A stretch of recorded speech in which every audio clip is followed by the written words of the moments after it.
For more on this topic, we're joined by Alex Nowrasteh. He's an immigration policy analyst at the Cato Institute for Center for Global Liberty and Prosperity. And first of all, welcome back. Good to see you. Thank you for having me. It doesn't seem like they're going to have liberty, and it doesn't seem like they're going to have prosperity. I'm speaking of these immigrants that are coming across right now.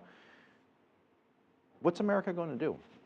Well, you know, there's a lot of tricky situations here that need to be figured out. I think first and foremost, it's making sure that the legal process can work effectively. There is a process to make sure these kids who have legitimate asylum claims, who are fleeing violence in their home countries and a credible fear of future violence, can be allowed to stay. And it's important that the process be streamlined as much as possible so that the courts can determine who should be allowed to stay and who shouldn't. I mean, it's great that you're saying that, but apparently the White House and the Congress can't seem to agree on it. I mean, we have a real problem when we can't even have an honest conversation about how to get to that solution. I mean, you just offered one, but is Congress listening? Is the White House listening? Who here is likely to get their deal pushed through, or are we just at a stalemate?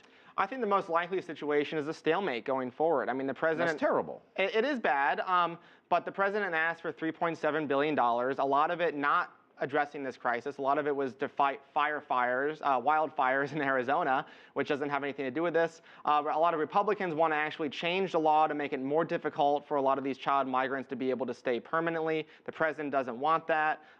There are congressional Democrats on both sides, and there's only about a week left before Congress goes on recess. So I think it's extremely unlikely that they're going to find a compromise in this next week. You know, for our international audience, you know, one of the core issues that there are some Americans who believe because immigration is allowed, that takes away jobs from Americans. Mm-hmm. How much truth is there to that? There's almost no truth to that. The fact of the matter is immigrants come to the United States when there's prosperity. Some of them, like these kids, are fleeing violence.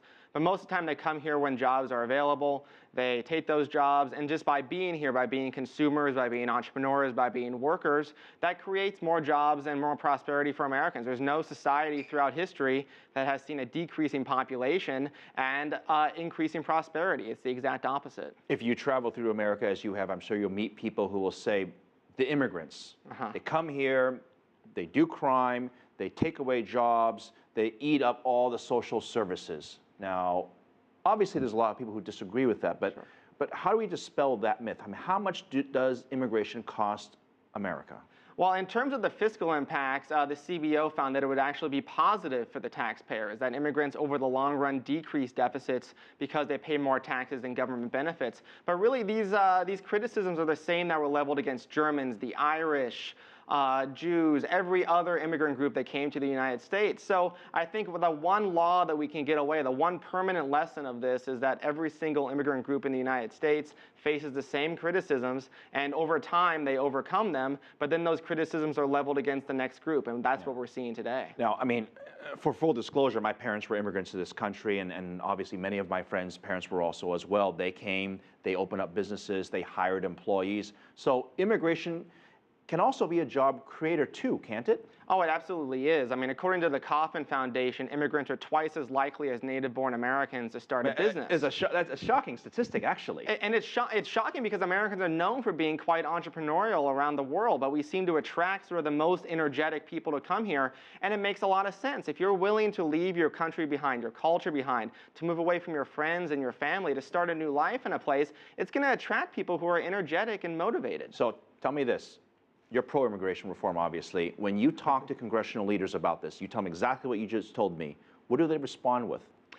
You know, the responses range from, well, the economy is different today. They don't think that necessarily the immigrants coming today embody these same characteristics or these same views. You know, they disagree. They think that unlawful immigration, we need to solve that problem first. But I counter by saying the way to solve unlawful immigration is by allowing more legal immigration in the first place. So these kids, and this is what is awful, because these kids, they don't understand what we're talking about. They're just here, they're at the border, they were put on a train or a bus, and they're sitting there and they're stuck in sort of no man's land.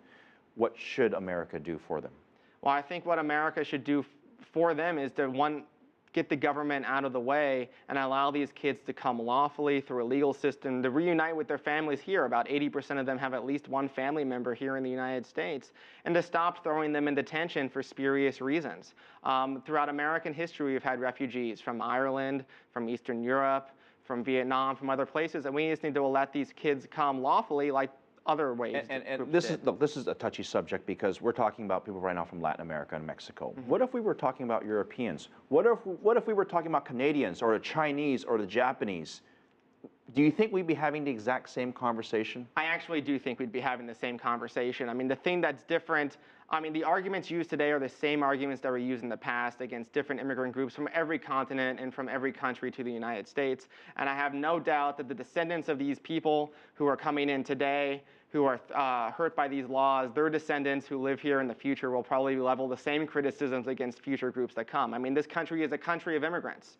And every generation, every American knows where their ancestors came from, but they seem to have, at least some of them, the same opinions going forward of immigration. Well, certainly step one is just building awareness, and you're doing that, Alex. Thank you very much from the Cato Institute. It's good to see you again.